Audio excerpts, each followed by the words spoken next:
Welcome to Blueprint, Expo City Dubai's podcast where we meet the visionaries and innovators shaping Dubai's future. Tune in for candid conversations, discover how Expo City is driving transformation, and uncover the ideas that inspire fresh ways of imagining what's next. Nothing captures the human imagination more than space exploration. From the moon landing over 55 years ago, through the space shuttle era, to Voyager's journeys in the 1980s through Saturn, Uranus, and Neptune, and the establishment of the International Space Station. And today, this story now includes the UAE's Hope probe to Mars, currently orbiting the Red Planet. But the question for Blueprint is, where does the UAE fit into today's era of space exploration? That responsibility lies with the Mohammed bin Rashid Space Center, based here in Dubai, which serves as the UAE's primary hub for space science, human space flight and planetary missions, and for turning the UAE's bold ambitions into pioneering progress in space. The person at the helm of the Space Center has been at the heart of the UAE's emergence as a major space nation over the past 2 decades, His Excellency Salem Humaid AlMarri. An engineer by training, he has been instrumental in shaping the UAE's astronaut program, advancing satellite technology, spearheading the Emirates Mars and lunar missions, and collaborating with the world's leading space agencies from the United States and Europe to Russia and Japan. So, to take us on the UAE's journey into space, I am delighted to welcome to Expo City and the Blueprint podcast, His Excellency Salem Humaid AlMarri. Hello. Thank you very much for having me. I'd like to start with your brief reflections on how the Space Centre's original remit has evolved into where the organization stands today, and also just, if you could, put in context how the organization's priorities now align with the UAE's broader national strategy. Yeah, well, first of all, it's great to be here. Thank you for having me. And, maybe I'm in a privileged position that I was one of the first members that joined the center more than 20 years ago. So I've seen it grow from 3 or 4 people all the way up to 300. And to answer your question, our original remit was completely different than what we see today. So if you asked me, I would say 15 years ago, when we're kind of at the beginning stages of setting up the center, you'd be going to Mars, you'd have astronauts, you'd crash land on the moon, you'll send missions to asteroid belts, and you're going to be building 3 or 4 different missions at the same time. I would have said that's impossible. And, it wasn't something that we were thinking of. And originally, the early days were that we wanted to really just build small satellite systems here in the UAE, work on knowledge transfer. And we sent a team to South Korea on a long duration mission to kind of gain that knowledge and capability. And it started growing from there, similar to what you see in Dubai. We have that same spirit. So, of course, we have big support from His Highness Sheikh Mohammed bin Rashid. He's visited the center more than 15 times. And on every visit, we see that there's a step change in, what we're thinking of doing, how we're thinking of doing it. And I recall on one of those visits, we were very happy to present the progress that we had on our second satellite, DubaiSat-2. Very advanced satellite. We built half of it. We built half of it with South Korea. Our next step is that we're going to be able to build our first satellite in the history of the country in the UAE. And that's something we as engineers, we were quite young, all of us in our 20s, we're very proud to present to His Highness. And, he posed a challenge, why don't we think something bigger? Why don't we look at Mars? And then, today, we're orbiting Dubai. Yes. And, that spirit, that kind of, I would say, idea to challenge the norms, look at technically something that we think might be impossible and make it possible. That is a spirit that you see in Dubai, you see in the UAE, and you see at the Mohammed bin Rashid Space Center. If you think the UAE is actually younger than the landing on the moon, 1969 versus 1971, and now as you've just beautifully articulated, satellite programs, missions to Mars, and elite astronaut corps. I guess my question is, I've lived here for 5 years. I know the DNA of Dubai. I know that nothing is impossible, but you've firmly established the UAE and the MBRSC on the global stage. So whilst we understand that spirit of determination, how have you sort of engaged with all the space centers and all the space sector around the world to demonstrate your credibility as a pioneering space nation? I think it's a key component. So early on when we started, the question that you'd ask is, are you coming to reinvent the wheel, or are you coming to work collaboratively with global space agencies, space entities, companies? And from day one, part of our DNA was that, we'll work collaboratively with countries, companies, and entities where it will be a win-win situation for the UAE, for the center, and for those entities. And we started early on with South Korea, and we sent a team there for about 10 years and really built this win-win situation where at the time we were an entity of 10 people, they were an entity of 50 people. Today we're 300, and they are a company that is more than 500 people and on the Korean Stock Exchange. So they grew with us, we grew with them. So there really is a win-win collaboration. The same applies to when we look at deeper government collaboration with the United States. So I get asked a lot of questions on how did we join the Artemis program. So many countries have signed the Artemis Accords. It's more of a collaboration, an intent to explore the moon in a safe and secure way. But actually joining the Artemis program, like the UAE is, we're building part of the next space station around the moon, building elements potentially on the surface of the moon. How do you move from concepts to actually doing that? And it's part of our DNA that we grew up, we're able to build capabilities quite fast. We do it in our way, different than other ways. We can do it relatively fast, cost effective. And what we've noticed is that everybody's realized that, okay, they're sort of newer in space, but they're doing things in a different way. So sort of entrenched space can be a lot of processes, a lot of different things. We try to do it in a way where we're making sure we're innovating, doing those projects faster but safely, and then we're able to bring a lot of value to the table. And today, I think when we build satellite systems, if we were to procure those satellite systems through traditional ways of doing that, it might cost us 10 times more for us to go and build it and develop it ourselves. Not because we're doing it ourselves, but because the way we do it is quite different.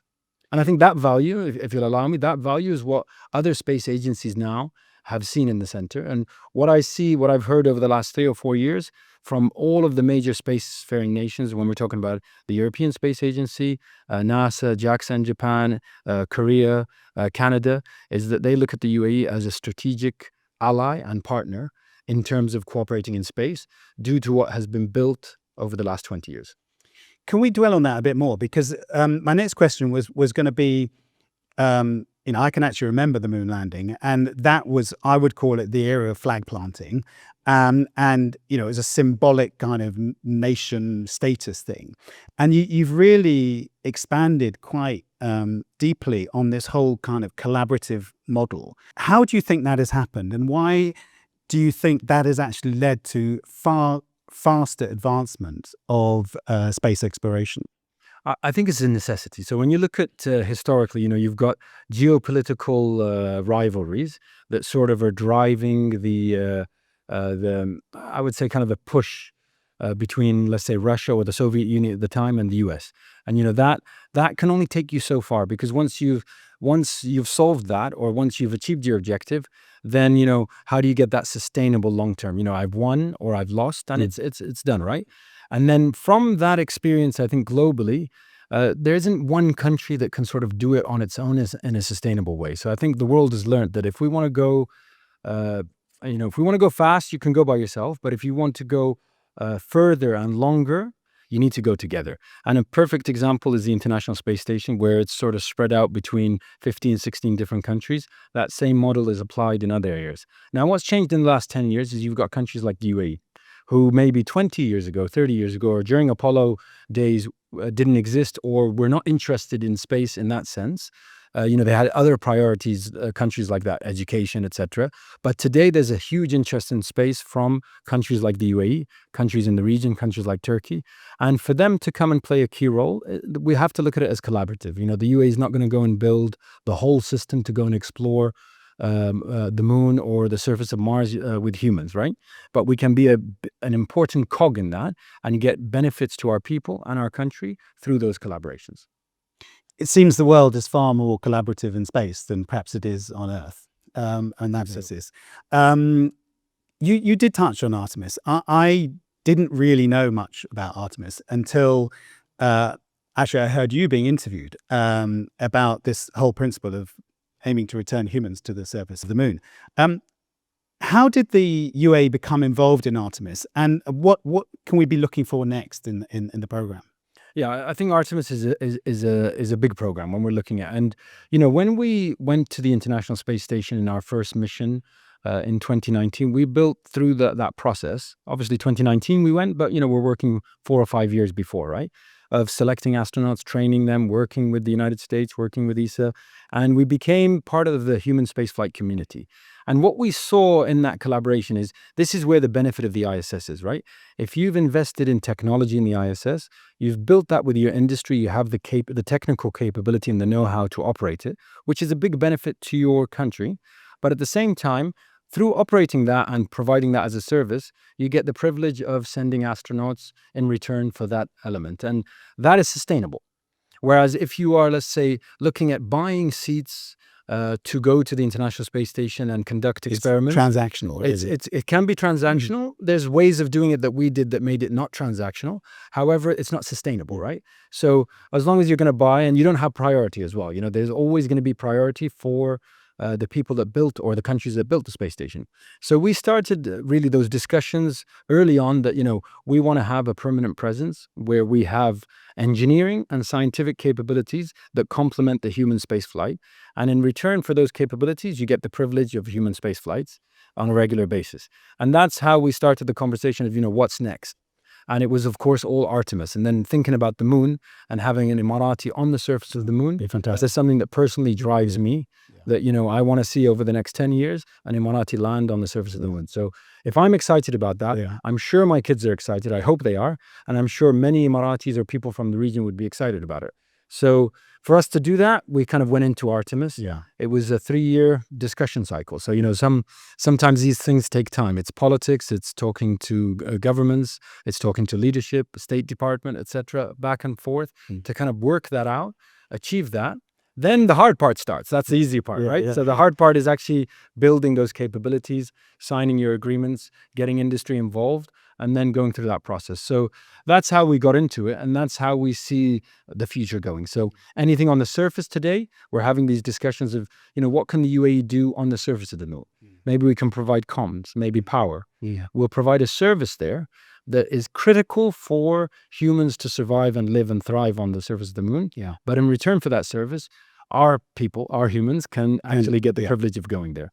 Your own career now. You were, in your earlier answer, you gave a kind of beautiful credit to His Highness for every step of the way, he increasing the bar on your ambitions and so on. But I'd like just to understand your journey. Maybe like, many kids, you grew up wanting to be in space. I don't know. It's not an unusual ambition. But how did you get involved at the beginning? And what has made you feel so continually motivated and challenged to raise the bar on everything the UAE is doing around space? Yeah, so I'd graduated from college and started working in telecommunications for about 3 years.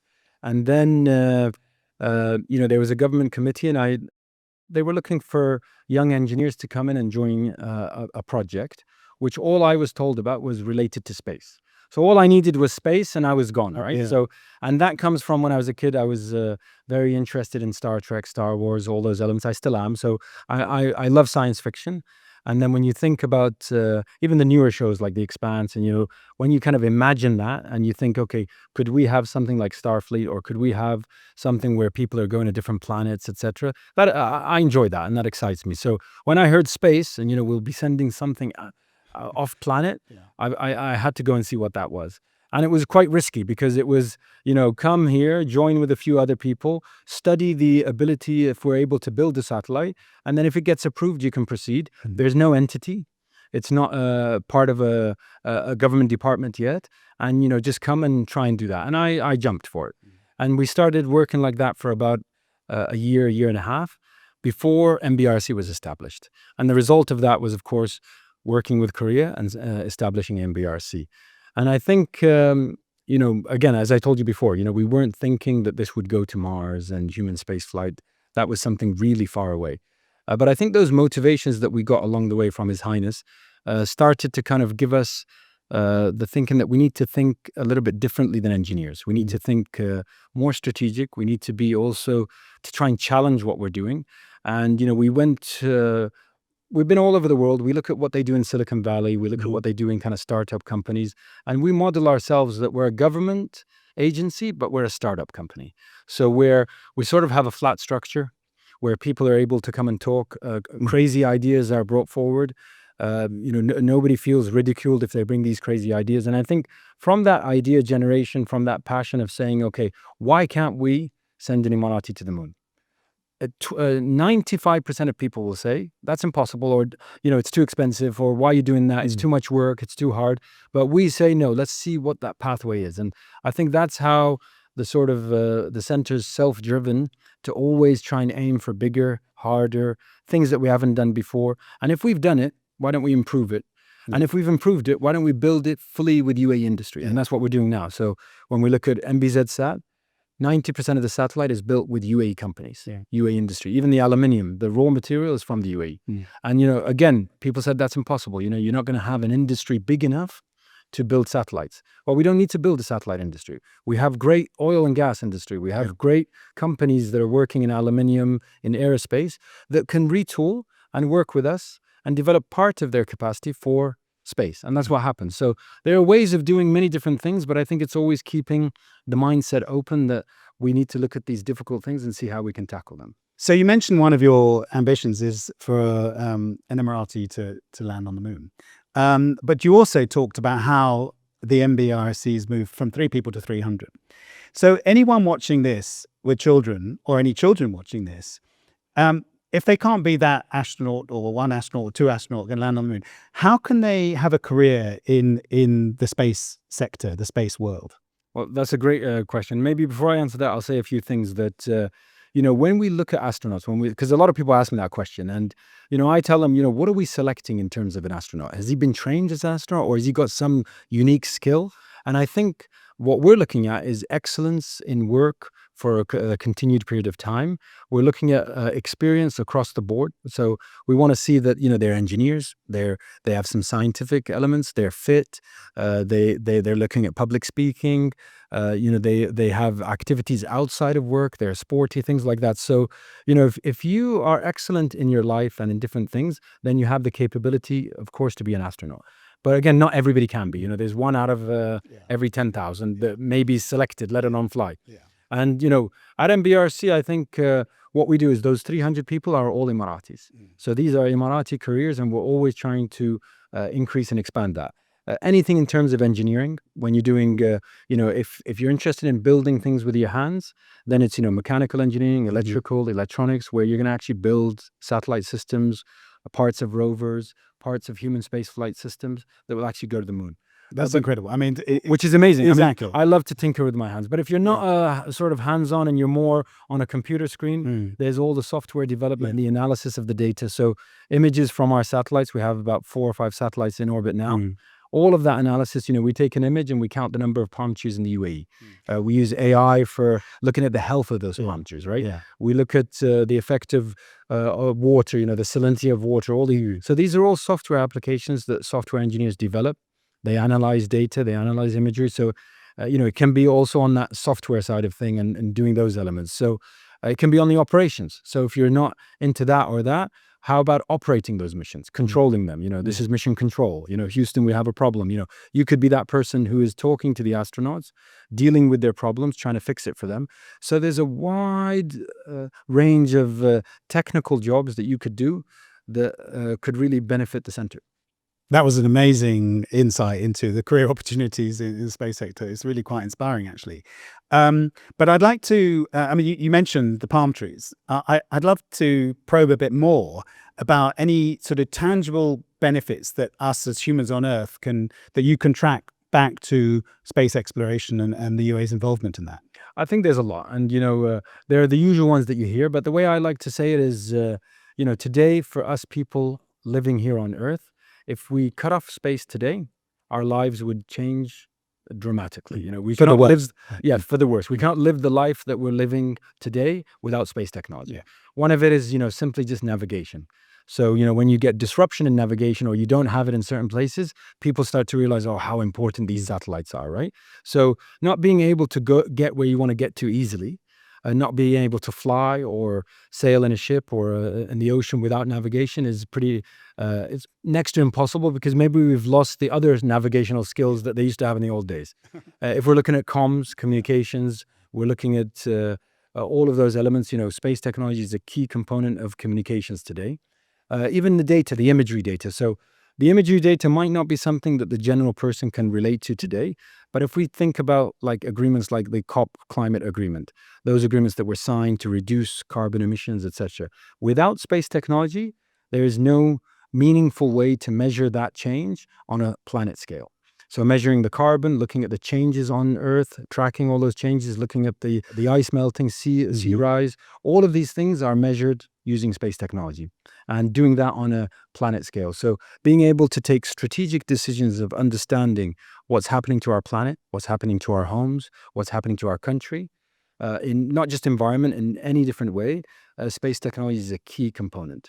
And I imagine in the last, 3 to 4 years, AI has really accelerated the depth of analysis you can do around data. Is that really making a transformational impact? It is making a transformation impact in the sense that, there's petabytes of data coming down from space, and there's, obviously a bottleneck of people and eyeballs on that to analyze it. So when you're looking at AI coming in, there's a lot more now we can do. So, there's a lot of different types of applications that can be done. I think in one space image, you can think of thousands of applications that could potentially be done. And these sensors are sent for, different purposes. So if we're able to use AI there, that really, I would say, magnifies the benefits to humanity. Yeah. Can we sort of pause a sec and look back as opposed to forward to the future of Earth and space? We're at Expo City and we hosted the Expo 20 mega event. And during that event, we had a dedicated week, a space week, with lots of programming and events all themed around space. And we had visits from two famous Emirati astronauts, Sultan Al-Neyadi and Noor Al-Matrushi. What are your recollections of Expo and its impact on the UAE and its reputation, but also any memories from Space Week itself? Yeah, Expo was great. I mean, I was coming here once or twice, 3 times a week with my kids, and they loved it. So the way it was set up, I think, they haven't experienced something like that. And even my family, my wife, everybody's always talking that we miss Expo. We miss the time we spent there and what we did there. And each pavilion had something unique. Some personal experiences are that, sometimes I went to pavilions or countries that I didn't know much about. And then since then, I've gone and visited those countries because of what I saw during the Expo. So typically, I'm not somebody who's influenced by, let's say, marketing or tourism campaigns. Yeah. But in that sense, I think the way Expo was set up, it influenced me to go and say, okay, I want to learn more about that and do those things. On Space Week itself, I mean, it was a great event. I was there. I enjoyed it. There were a lot of astronauts as well coming from all over the world. Yeah. And we had... they're on the dome itself. There was a beautiful show. Projection show. Yes, I remember vividly. I felt I was in space. Yeah. So, it was at night, and, that kind of projection and the power of using the acoustics in that area and the visuals was something out of this world. So everybody commented on how that really kind of transported you kind of in the universe or something like that, and got people imagining what space could be like and, what things are out there. But also something impactful is we went round with the astronauts, round to different pavilions, and they took tours there, and I saw the impact of human spaceflight on other countries, and how when they see an astronaut coming, they're so excited. Yeah. They're so happy. And one thing that always happens to me, and something I'm actually proud of, is you'll see kids or adults running to the astronauts, and then of course they don't know who I am, right? So, but I'm some guy walking with them, and they'll hand over their phone to me to take a picture. And then, we see us all laughing about it, but that's what we want. We want people to be attracted to astronauts, to be like them. Well, they're bigger than rock stars, really. Yeah, and people don't have knowledge, or I mean, they're almost superhuman because they've been outside off planet. So I saw a lot of that with Expo, and that kind of brought it home to me, the impact of a human spaceflight on a country. So we need to go the next step. And the next step for us was Sultan and Niadi, which is a much bigger mission, of course. But then there was also Noor Al-Matrushi, who was the UAE's first female astronaut. Yes, yeah. What do you see ahead for the future of women in space exploration? I think, I'll tell you the way our approach is in general towards women at the center from day one is that, we don't look at gender at all. What we look at is capabilities. And the center today is about 50% women, 50% men. So Fantastic. if you're capable, if you're passionate, capabilities can be something, passion is also something else. So capability and passion and willingness to work, I see that energy in women all the time. I see that in the men at the center as well. So we try to not put any distinction. Fantastic. Before we close, I'd love to hear what's in your in tray that could really excite us or inspire us. That I'm not asking for any state secrets, but just give us something really that we can look forward to in the future. Well, we've got some plans, let's say dreams that we're looking at. And, I think recently we are, focusing on the moon and sending rovers, robots, manned missions towards the moon. But we do have our eyes firmly also planted on Mars. And thinking about, sending something to the moon is a 3-4 day journey to get to the moon, right? But to Mars, it's 9 months. And then landing on the moon, it's a celestial body without any air resistance, etc. There's no atmosphere there, whereas Mars has atmosphere. So it's a thin atmosphere, but so getting to Mars is also very, very difficult. It's a 9-month journey and then 7 minutes of terror to land. So what we've got our eyes on is how do we land on the surface of Mars? Typically, it was done in billions of dollars. To send NASA's latest rover was about $2.8 billion US. So 10 billion dirhams, right? Yeah. How can we do that, but do it with 100 million dirhams or 200 million, for example, which is a fraction of the cost. So that's challenging. It's exciting.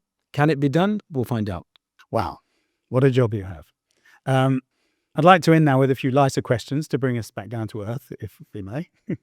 Your Excellency, if you had to live any city other than Dubai, where would it be? Good question. Where would I go? A city on the moon, maybe.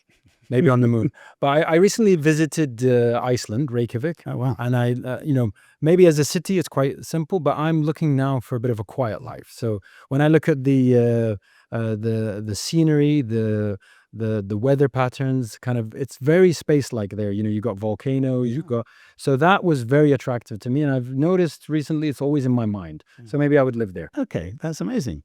If you could have a coffee with an historical figure from space travel and exploration, who might that be? Neil Armstrong. Yeah. If you could have spent your life as a professional sportsman, what sport would you choose? Definitely football. What makes for your perfect weekend? Perfect weekend. I like to go hiking. I like to go walking in I would say forests and places like that and be out in nature. So what I like to do is more nature related, but my kids don't like that.